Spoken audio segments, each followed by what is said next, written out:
Good evening, everyone. Welcome to the News Today edition of 11th of June, wherein we pick up all important news for the day and explain it to you simply from examination perspective. So let's look at the important news which we're going to cover today. First, here is the National Commission for Women has submitted its report on laws relating to women in prisons. Then Sapling Dialogue 2026 has happened, which has focused on advancing food processing for South Asia region, followed by International Center for Integrated Mountain Development has released the Climate Finance Synthesis Report of 2025. Then there is a report on industrial accidents and occupational safety, followed by Delhi High Court has given a judgment with respect to social media intermediaries which should act promptly against unlawful content. We are also going to see certain quick updates for the day. So the very first news here is the National Commission for Women has submitted its report on laws relating to women in prisons. A very important topic for your GS paper number 1 under the topic of role of women and women organizations, and also the topic of paper number 2 governance, right? So here again it is very important to understand how exactly prison reforms are important for our country, and again prisons report has been there in news in last couple of months. Again, that's a very important topic for your examination. But now venturing into the domain of how it is important to reform prisons with respect to gender, right? Because traditionally or historically what we have seen that prisons have been built up keeping in mind only male prisoners. But now with the changing scenario, there has to be gender sensitivity coming down to the prisons in India, and that is something the National Commission for Women has submitted a report on it. So again, National Commission of Women, again it is a statutory body created under the National Commissions for Women Act of 1990, and this body was constituted in the year 1992. It is basically what? A statutory body. So again, whenever this body comes up in news, pick up things. What kind of questions could come up in prelims examination if I read National Commission for Women. So let's look at the important suggestions which has been given in this particular report. Number 1, the recommendations include legislative overhaul. So again, you must have seen that the prison laws in India are very outdated, right? We are having British era laws which are still governing the prisons in India, and that is where this report has highlighted that we need to make or we need to reform the laws, because there has been a significant change in the ideas how we are going to view the human right violations in the country, and in a similar manner there has to be a reform which has to be brought in the existing prison laws which are very outdated. We have Model Prisons and Correctional Services Act of 2023. We have Prisons Act of 1894. Imagine 1894 laws are still holding the ideas how exactly prisons are going to be governed in the country. Then Mental Health Care Act. All of these things have to be incorporating in the ideas of prison reforms in the country, specific with respect to women, keeping in mind. Then we have independent oversight. You must have seen in many movies it is being shown that how exactly prisons are getting regulated. So again, prison are basically completely out of scope of the oversight of the common people, right? So whatever is happening in the prison is staying over there. So that requires, and there could be a possibility of certain human right violations, there could be a possibility of certain maybe fundamental rights getting violated over there, or there might be some kind of processes or things which are going to be done which are not according to the laws and the rules. So in a similar manner, it is very important, just like we have for different communities, we have set up a separate commission which is going to oversee the things over there. For example, National Commission of Women, basically talking about women issues. Similarly, the report has suggested that you need to create an independent body who is going to govern and oversee what exactly is happening in the prison. So that is where they have talked about creation of an independent body which is going to regulate and oversee things happening in the prisons of India, right? For example, National Commission for Prisons. So a permanent commission who is going to oversee how exactly prisons in India are getting regulated and again governed, right? So establish National Commission for Prisons a statutory body to monitor administration, ensure accountability and safeguard prisons rights, especially for women. Then we have healthcare and mental health reforms. So again, you must have seen, of course, the prisoners, the idea of these prisons are to get person's reformed, right? That is a basic idea. Ki once a person has committed a crime, so let's give him a chance to maybe get better out of it. And again, and this is where reforms have to be introduced. And you must have seen in prisons of India, people face a lot of health issues, mental challenges, right? So for that, we need a very specialized care for them as well. And specifically, if we talk about the ideas of women, there need to be, let's say gynecologists, there need to be creation of menstrual hygiene. All those things have to be taken up into consideration, specifically from women perspective. That is where they have talked about the appointment of permanently posted medical officers, specialized healthcare facilities for women prisoners, mandatory screening, because what about females who are possibility of getting cancer? So again, early detection has to be there. So a mandatory screening for breast cancer, cervical cancer, etc., and integration of digital health monitoring system and prison health records with district healthcare systems. Then we have rights of pregnant women and prisoners and children.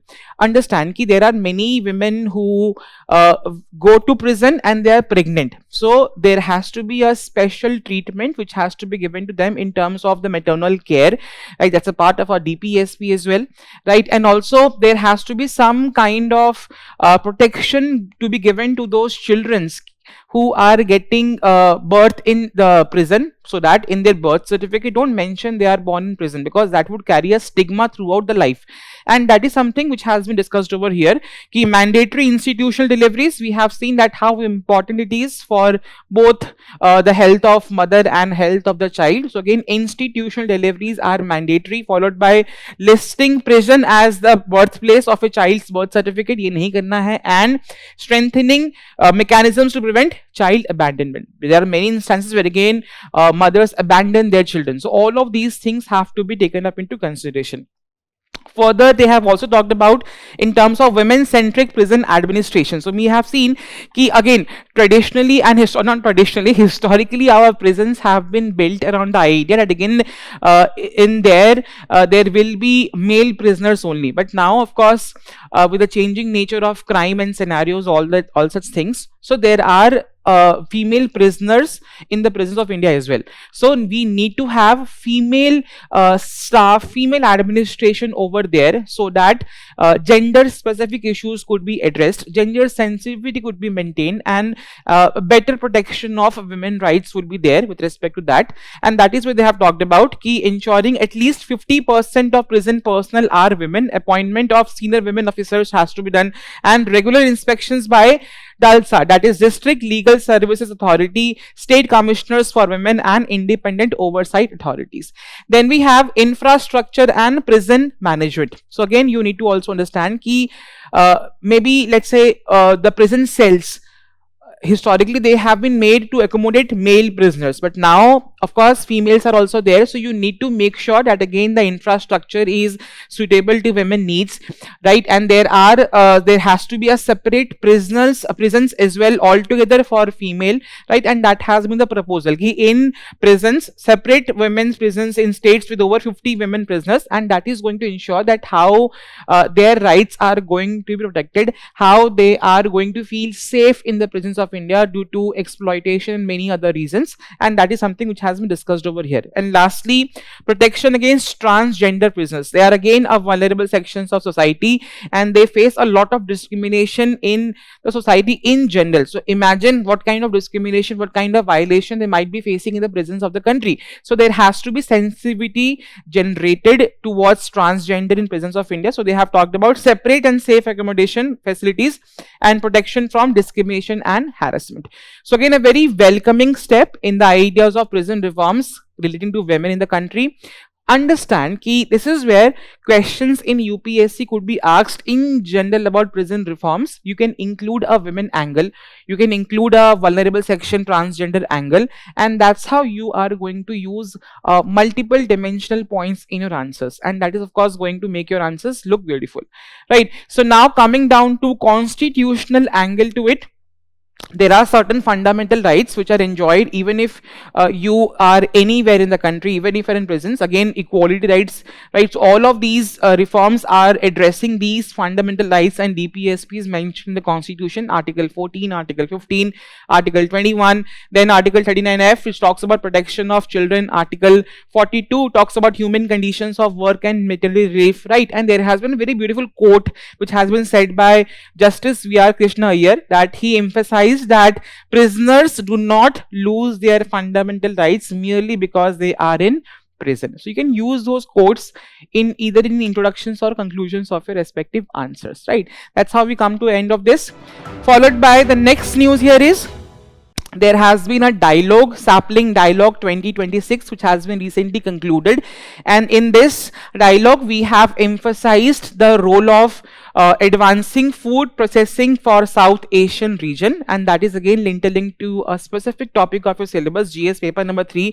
आपके syllabus में topic है food processing sectors of India, right? A specific topic from your syllabus, you can expect questions around it, right? So we are going to discuss in this particular topic what exactly has been discussed in this particular dialogue, and in general about the food processing sector of India, their advantages and their disadvantages, and what would be the way forward in terms of that.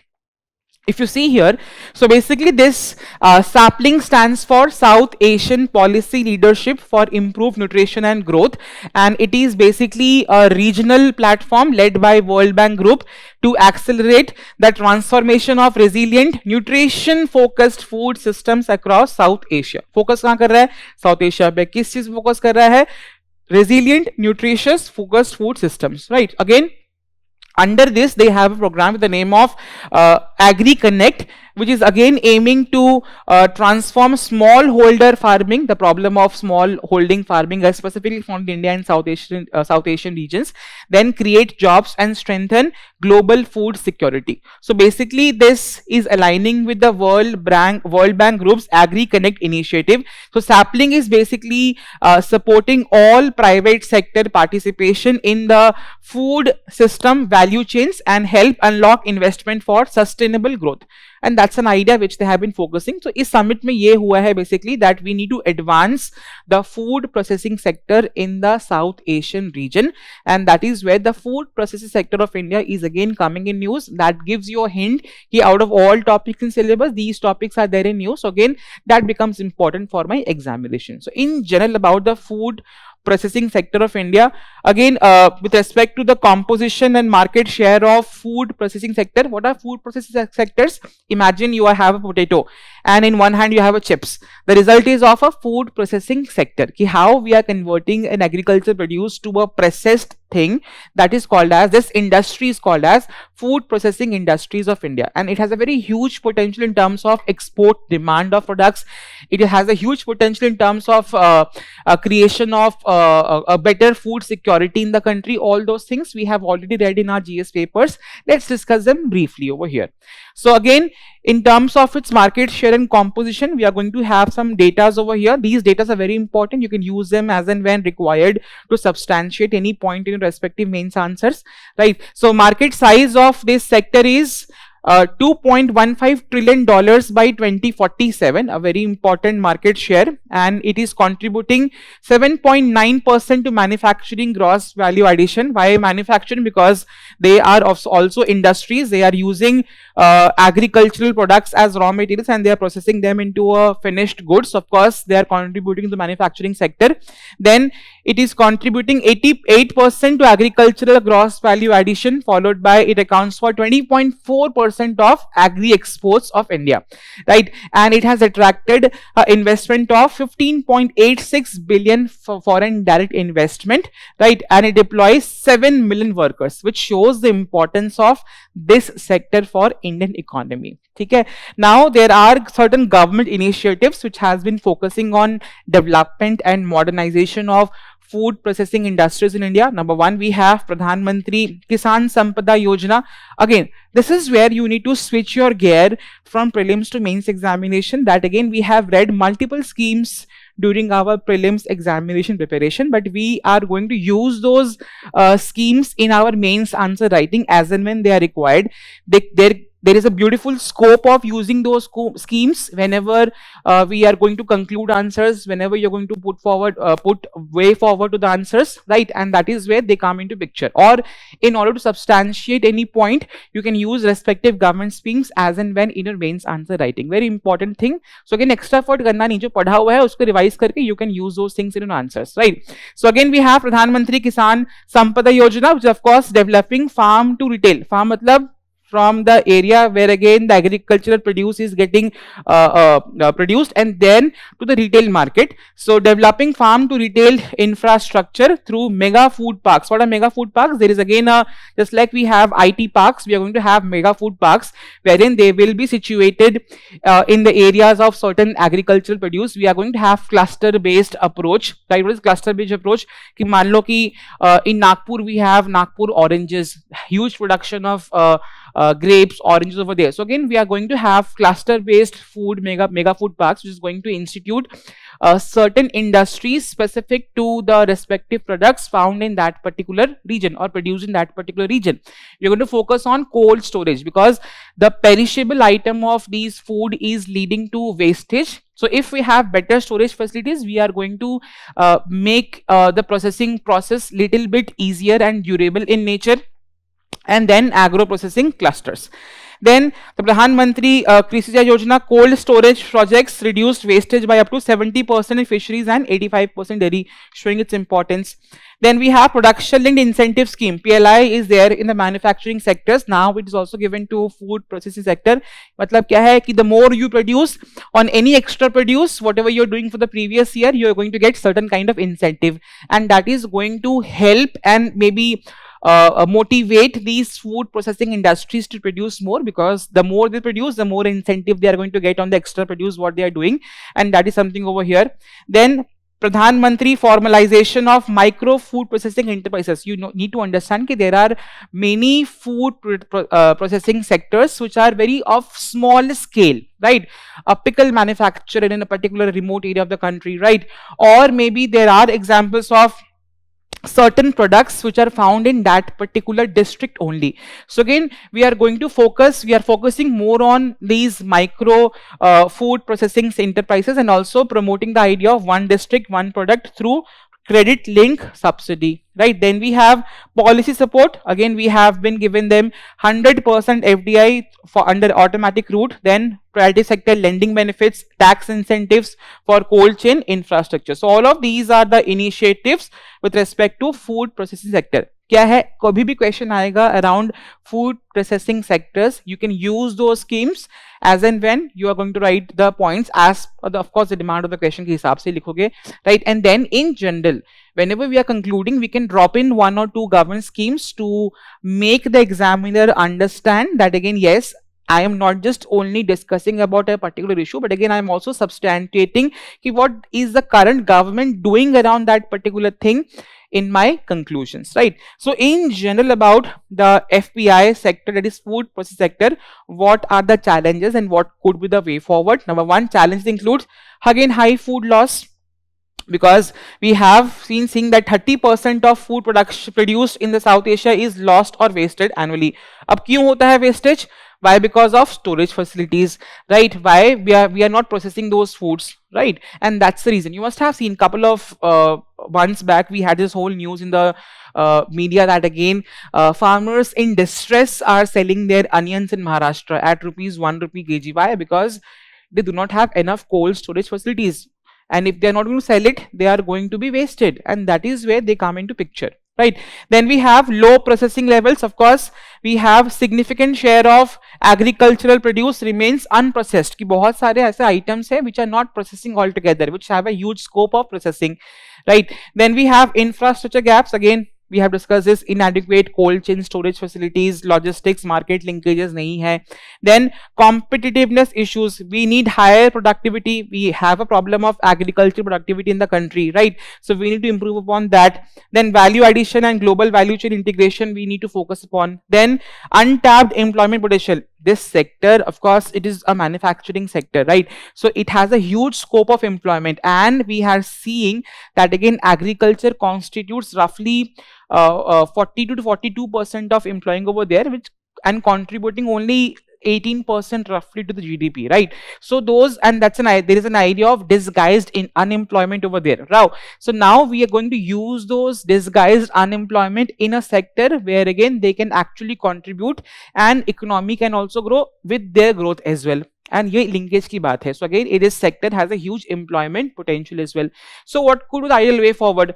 जो challenges है उसी के around we are going to work upon the issues. Infrastructure को we need to boost. Then we need to go for digital value chain. So again, we can track down in terms of in a better manner that where exactly that agriculture produces, where are the clusters, and which area needs which kind of cluster-based agricultural food processing industries. Then we have inclusive growth. We are going to focus on what? Food processing sector का मतलब ये नहीं कि we are only going to focus on big companies. We are going to focus on MSME. We are going to focus on small manufacturers. We are going to focus on women entrepreneurs and farmer income enhancement. Then blended finance. Again, there has to be, of course, there is risk associated with that particular sector. So again, we are going to have a very scale risk sharing and investment support mechanism, followed by regional cooperation. So again, we are going to be using, let's say, ideas, investments across the South Asian region, and that is a respective way forward. A very important topic for an examination. Specific syllabus में भी है. Please look upon it. Then we have the next topic. International Center for Integrated Mountain Development has released the Climate Finance Synthesis Report 2025. Right. So this is a body. This has released a Climate Finance Synthesis Report because climate change is happening and we are seeing global temperatures rising. We are seeing melting of glaciers. So we need funds to adapt and mitigate those changes, those things which we are experiencing due to climate change. And for that we require money, and that's where climate finance comes into picture. But this report has highlighted a very important issue. The whole Hindu Kush Himalayan region, which is of course India is a part of it, it has a huge requirement of climate finance, but we are having a very less climate finance to mitigate and adapt to the climate change and what kind of impact it is creating in the whole Hindu Kush region. And that is something which the report has highlighted. Let's look at it. So here the report has highlighted that again there is a huge finance requirement and पैसा है नहीं जितना requirement चाहिए for the mitigation purposes, for adaptation purposes due to climate change in the Hindu Kush region, and we are having a very less amount of money. The projections tell that we require $12.065 trillion by 2050, right? And for climate mitigation and adaptation, amounting to an annual average of $768 billion US. But there is an idea that China and India, out of this entire region, there are many countries in this particular Hindu Kush region, Hindu Kush Himalayan region, right? But India and China specifically need 92.4% of these respective finance, where again India only requires $101.92 US per year for climate finance, right? So now we have a gap. Gap का मतलब requirement ज़्यादा है, the existing amount of money which we have is less, and that is called as climate finance gap, right? So the existing climate finance between are below requirement despite global finance reaching 1.3 trillion annually. So we have a good substantial share of capital with respect to climate finance, but whatever we are getting with respect to this Hindu Kush Himalayan region is very less. Then we have underfunded sectors. There are many sectors in that Hindu Kush Himalayan region which requires specific funding to mitigate and adapt to climate change. For example, we have agriculture, we have adaptation, we have water management, disaster risk reduction remain significantly underfunded despite their critical importance. Then we are going to see what are the recommendations. The report basically tells that we need to establish a specific Hindu Kush Himalaya climate finance network. We are going to leverage innovative financial instruments such as green and blue bonds, green for sustainable development projects, blue for water management, right? Then we are going to go for debt to climate swaps. What is the meaning of debt to climate swap? मान लो कि India is having a lot of debt to pay to the international market. So do not pay the debt. use that amount of debt to finance your climate finance kar lo. And that's the basic idea of debt swaps. Again, a very good initiative. Then voluntary carbon markets. So if some country is producing, it has a requirement, so they can buy those carbon credits, or maybe the voluntary carbon market, which is going to help in terms of climate finance. So these are the issues of the report. Now let's discuss generally about this Hindu Kush Himalayan region. ये region है कहाँ पर? So basically this Hindu Kush Himalayan region is a trans-boundary mountain system stretching across Afghanistan, Bangladesh, Bhutan, China, India, Myanmar, Nepal and Pakistan, right? So, and it is referred to as what? Third pole. We have North Pole, South Pole, and we see that these poles have a huge amount of ice, right? So why it is called as a third pole? Because it is also having a huge amount of ice, and it has largest ice reserves outside the Arctic and Antarctic. That's why it called as the third pole, and it spans across 3,500 kilometers across Asia, and it is a source of 10 major rivers, Asian river systems, which are the Indus, Gangas, Brahmaputra, Yangtze and Mekong. So that is making the importance of this Hindu Kush Himalayan region, and why it is very important to finance the climate finance issues with respect to adaptation to climate change and mitigating climate change, right? Then in general, what is the significance of it? Because of course the whole Asian region has a huge amount of population, and it is a source of major rivers. Of course, that showcase its importance, right? So in terms of water security, this sustains major river basins supporting billions of people across Asia. It's the climate regulator because it influences regional climate patterns, including we see that importance of Himalayas in terms of Indian monsoon, in terms of protecting us from western disturbances. So they have a lot of maybe importance in that climate regulation sector. Then biodiversity hotspots, it hosts a lot of biodiversity and several globally important ecosystems over there. We have mountain ecosystem, all of those you must have read in environment chapters. Then what are the threats? क्या है threat? Simple है, climate change हो रहा है, temperatures rise कर रहे हैं, you are going to see the problems of glacier retreat. So due to rising temperatures you will see something called as glacier lake outburst of floods, right? We are going to see extreme weather events, rising frequency of droughts, landslides. We see biodiversity loss over there due to climate change happening over there. So all of these are the threats to Hindu Kush Himalayan region, and that's why we need money to adapt and to mitigate the climate change happening over there. And that's why this report has highlighted that we need to finance it maybe in a strategic manner, because the amount of money required is way more than the amount of money we are actually spending in that particular region, and that is where global efforts are required. Then next we are going to see industrial accidents and occupational safety. Again, since last couple of months, or maybe 3-4 months, we have seen a lot of industrial disasters happening. Maybe we have seen one in Visakhapatnam, we have seen one in Surat. Again, then we are going to understand why these industrial disasters are happening. A very important topic for your GS paper number 3, disaster management, for your mains examination.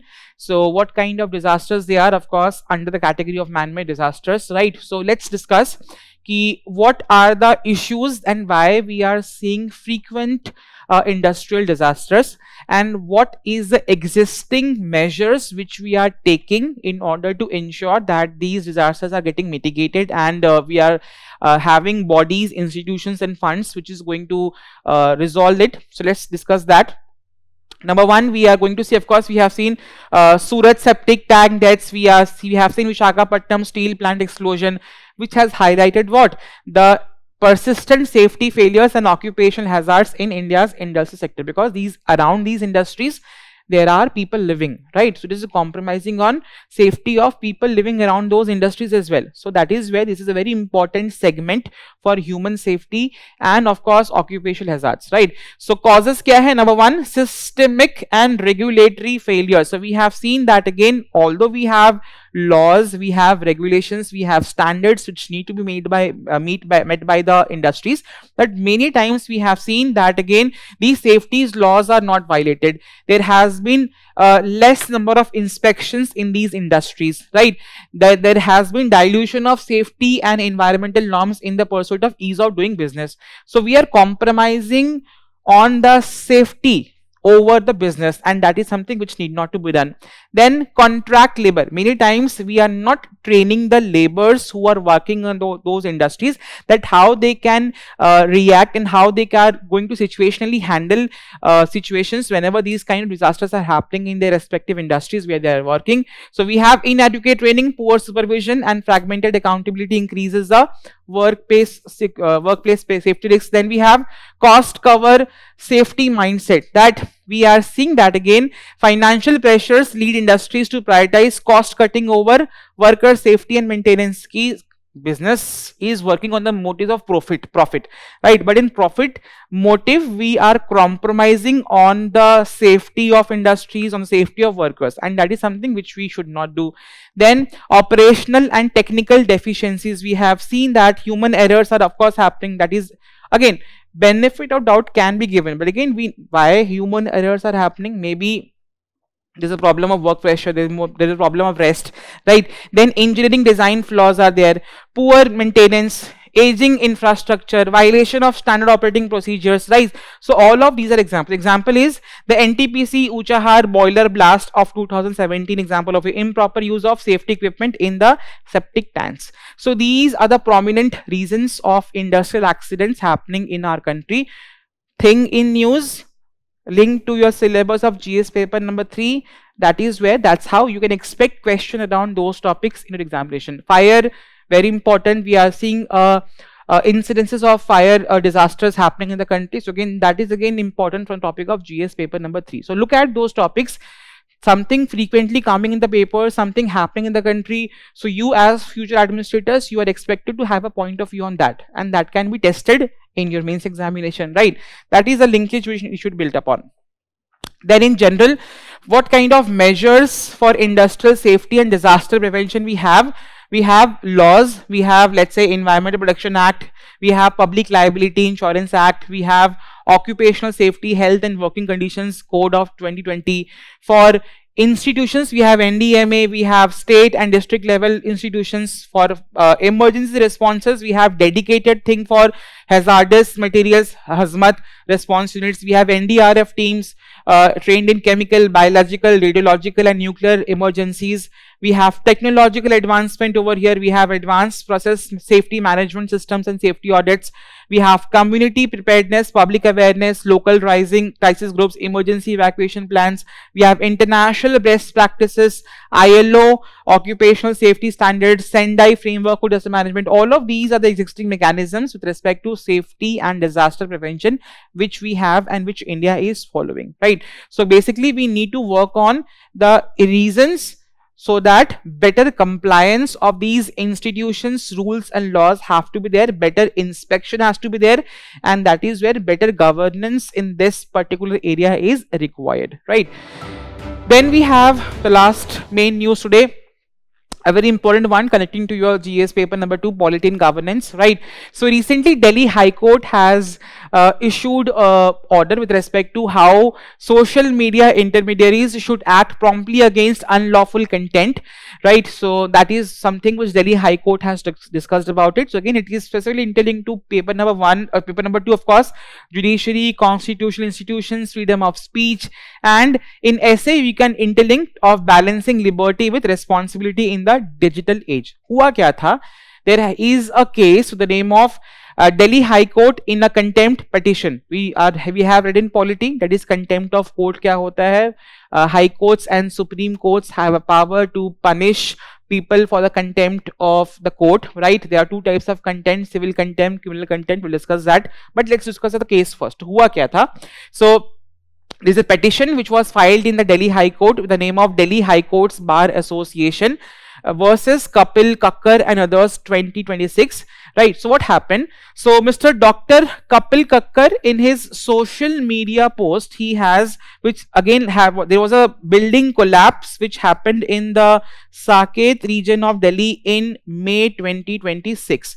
So Dr. Kapil Kakkar, what he had done in his social media post, he has blamed a sitting judge of a Delhi High Court with respect to the incident of this Saket building collapse. So basically, without having any evidence, without having any proof, he has outrightly blamed the person or the sitting judge of a Delhi High Court. So basically, you need to understand that although we have a freedom of speech and expression, we are freely under Article 19(1)(a) we have it, but again that does not mean you can speak and talk anything in the country. There has to be restrictions, and this is where Article 19 Clause 2 comes into picture, which talks about on what grounds your freedom of speech and expression can be restricted by the state. So contempt of court is one of them.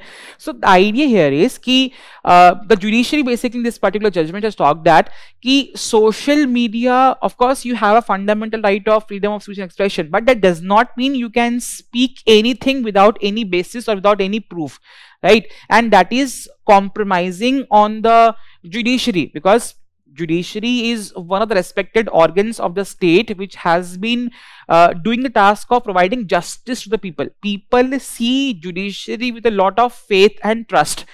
Now, if in these kind of posts you are putting allegations, false allegations on the judges, on the courts, then it is going to compromise on the mindset of people who are seeing judiciary with full faith that this is the place or this is the institutional state wherein we are going to get justice for anything happening which is illegal, which is against the constitution in our country. So now this is where the judiciary has talked about ki what is the role of social media, and any false allegation, any false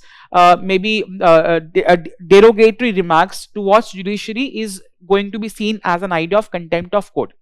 Again, you also need to understand कि judiciary ये नहीं बोल रही है कि you are not going to speak anything against judiciary. It is there. We are going to see there are certain judgments in which Supreme Court has talked about. For example, we are going to see, first let's discuss contempt of court. So contempt of court is basically the idea where again Supreme Court and High Court has been given the powers to punish people for the contempt of the court, right? So there are two types of contempt, civil contempt and criminal contempt. So what is a civil contempt? We are going to see.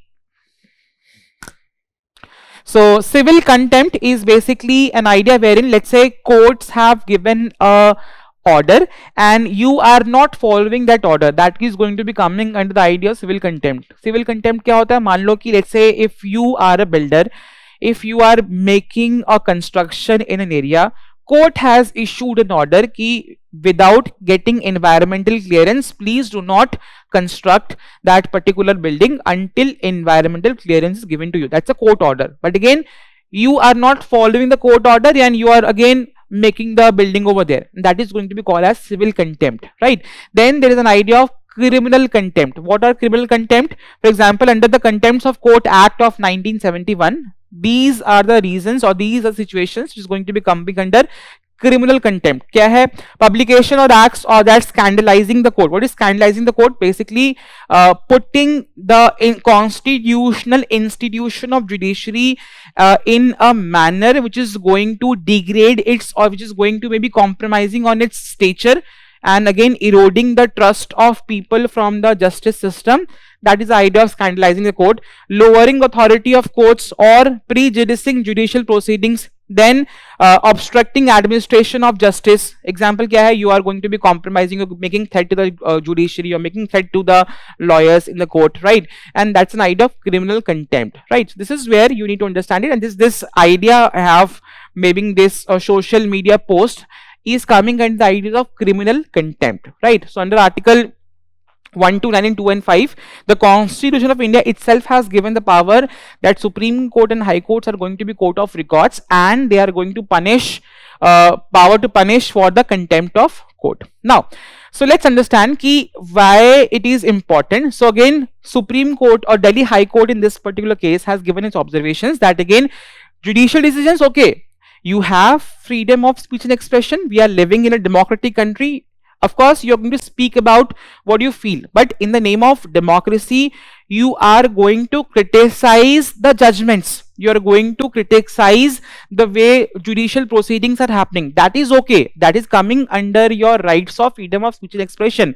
But telling something which is going to be having a baseless allegations, for example, you are telling the judge is corrupt, maybe you are colluding with an idea of justice, maybe you are making judges which is going to be putting them in a situation which is going to be compromising on their stature. All of these things are not going to be impermissible, right? So again, Supreme Court again has, Delhi High Court has emphasized ki in the Arundhati Roy 2002 course, we have told ki fair criticism of courts is permissible, but statements undermining judicial authority may not amount to contempt, right?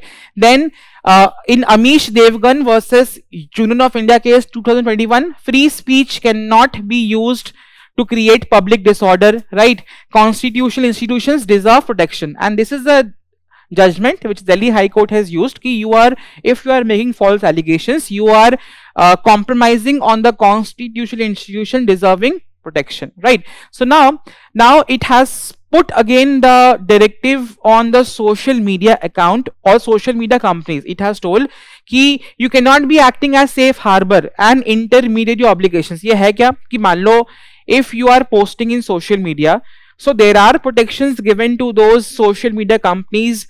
Because let's take an example ki if you are sending a courier, right, and the courier company does not know ki you are maybe sending some illegal things in that courier or in that shipment, so till that time we are not going to hold the courier company accountable for the courier which you have sent of an illegal item. In a similar manner, under the IT Act of 2000, right, there is an idea ki the social media companies are not going to be held accountable if they do not know that which person has commented or maybe posted what kind of thing against any of the constitutional body, which is again not allowed. But there is one more section that is coming in a section 79 clause 3 subclause B of the IT Act of 2000, which tells कि if social media account or social media company know कि in my platform there has been a post which has been there which is again amounting to violation of certain laws, certain principles, and it is demeaning in a manner to the judiciary or any constitutional institution, then they need to remove it as soon as possible.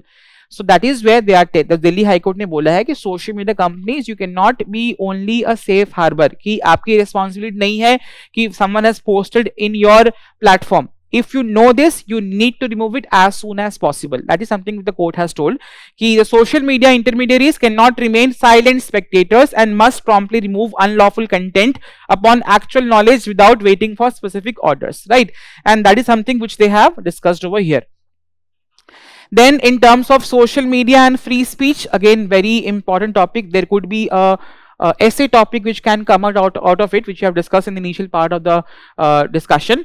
Number one, democratization versus misuse. We have seen many times ki how in the name of democracy, in the name of freedom of speech and expression, there has been misuse of social media accounts. So we need to see the Constitution of India.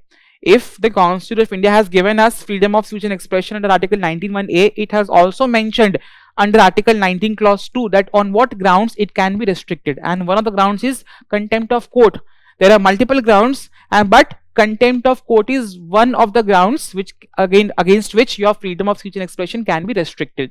Then role of media trials, we are going to see that again how these social media posts basically create an idea of media trial. Example, let's say a person is accused guilty nahi hai abhi tak, only accused, right? And then there is a social media post, there are videos circulating around the social media platform which is again making that person ki you have done this act, but courts have not given judgment. So again, without the judgment of court, there is a trial done by the media.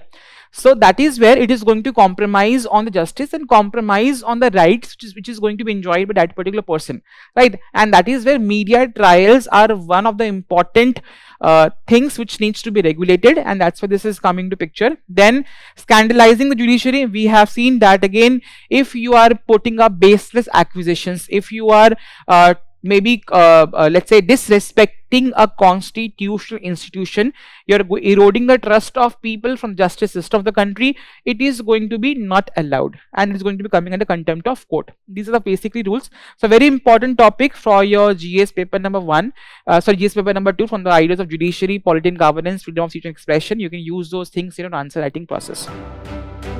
Then we are going to see certain quick updates for the day. The very first update is glacial lake outburst floods.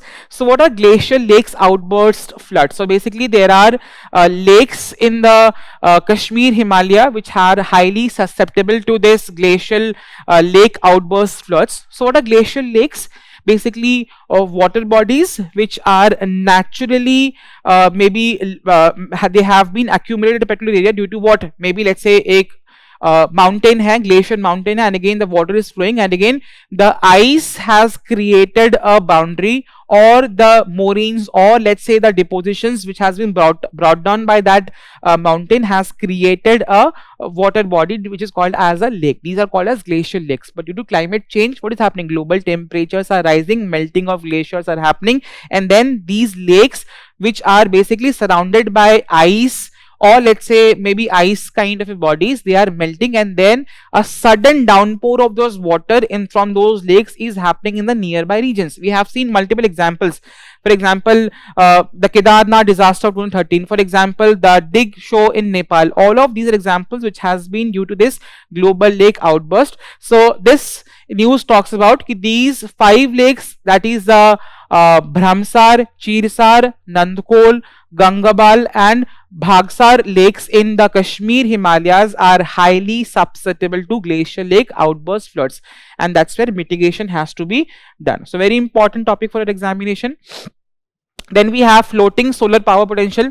So again, what is floating solar power potential? Again, the water body, if above the water body we are installing solar panels, it is going to use the sunlight in order to produce electricity. That is called as the solar floating solar power potential. So again, now it talks about what kind of potential India has in terms of harnessing solar energy through this floating solar power potential. So again, that is what this has been discussed. So Ministry of New and Renewable Energy has released the floating solar power potential of India. Basic facts hai.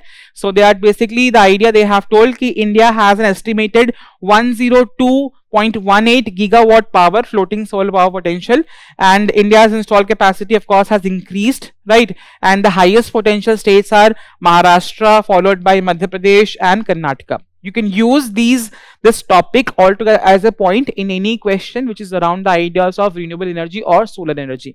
We have something, we have a great scope also in the terms of what? Floating solar power potential in the country.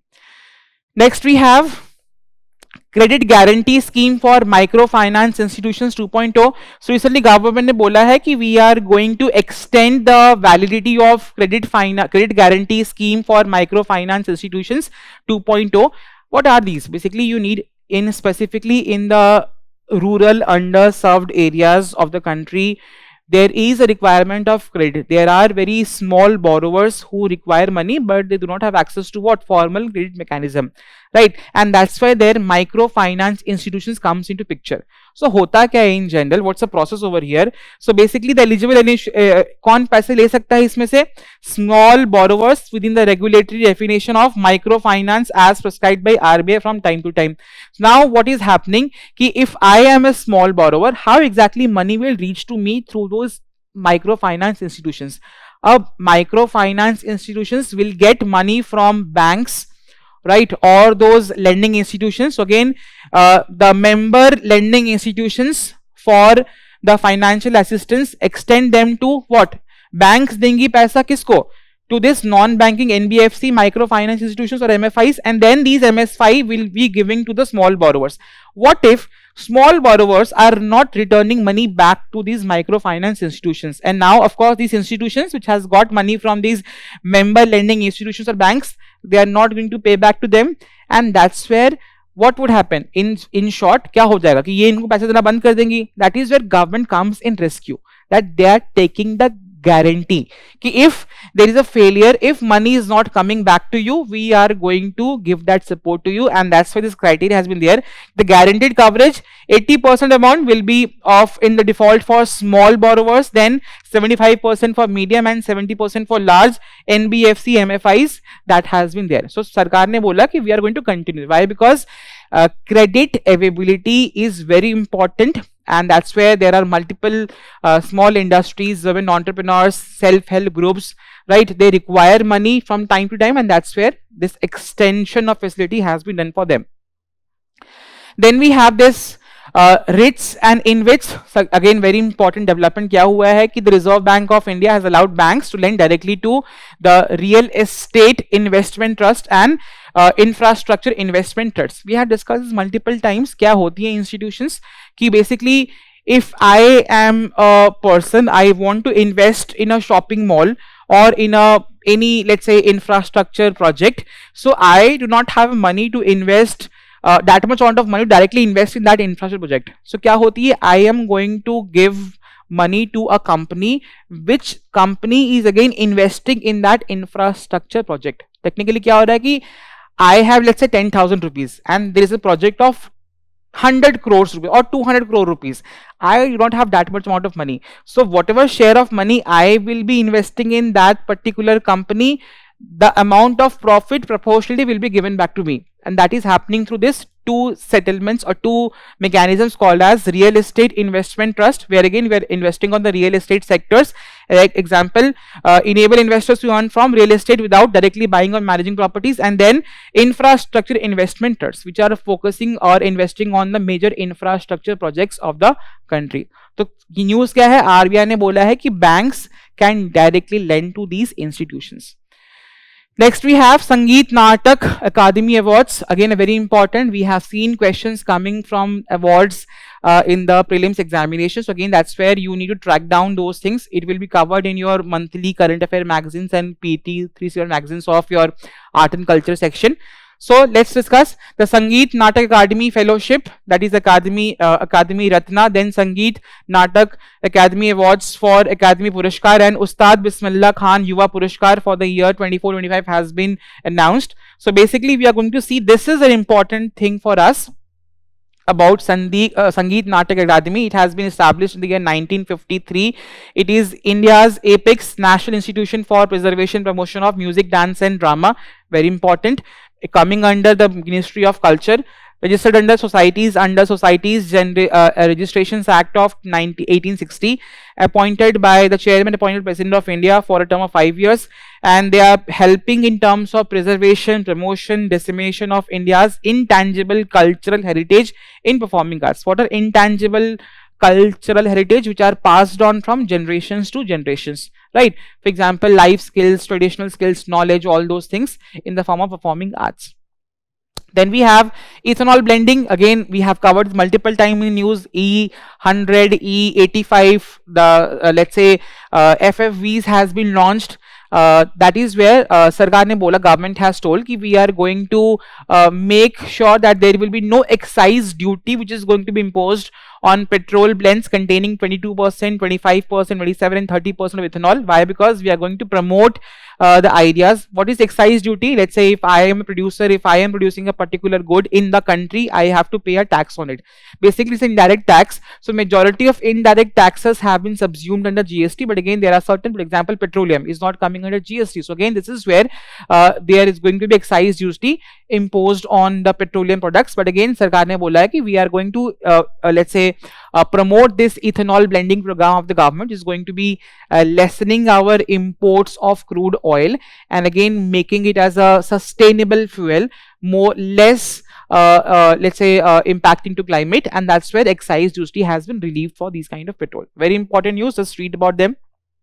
Then we have Airbus C295 aircrafts. Again, India is building its first military transport aircraft at Vadodara, right? So it is India's first made in India Airbus, and it is going to be not a commercial aircraft, it is going to be a military transport aircraft, and it is being built by a private sector military aircraft manufactured in the private sector.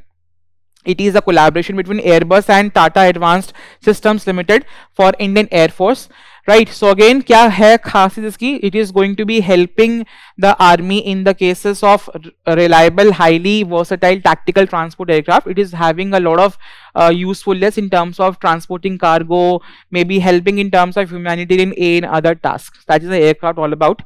Then we have FIFA World Cup 2026 is going to be happening today, right? A very big event in the sports sector, and this year it's a very big one because 3 countries for the very first time are hosting it: Mexico, Canada, and USA, right? And there are 48 countries which are playing for the very first time. Initially, we had this last FIFA World Cup, we had 32 let's say countries, but now this year we have a very big one, 48 countries and 3 destinations, and that's why this is very important. Just read about them, very basics, right? But now this is very important that there has been official mascots which are there. So there are certain let's say things. For example, Canada, the maple of moose; Mexico, the zayu, the jaguar; and the clutch, the bald eagle from United States are the official mascots of the FIFA World Cup, right? Then India has not qualified in for this particular one. India has only qualified for FIFA World Cup in 2019-50, but it did not play it altogether.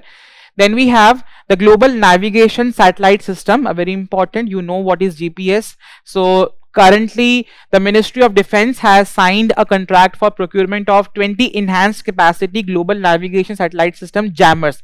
Satellite system jammers. What are jammers? Ki many times Navy ships are going to be detected due to this navigation system. So again, we are going to create a situation wherein the radars or the signals could not detect the Navy or the ships in the waters, and that is where we have ordered jammers. So basically about this global navigation satellite system, basically they are a group of satellite constellations which is again telling us our position, the location where we want to go, and maybe navigation and timing services. So there are different type of this. USA has GPS.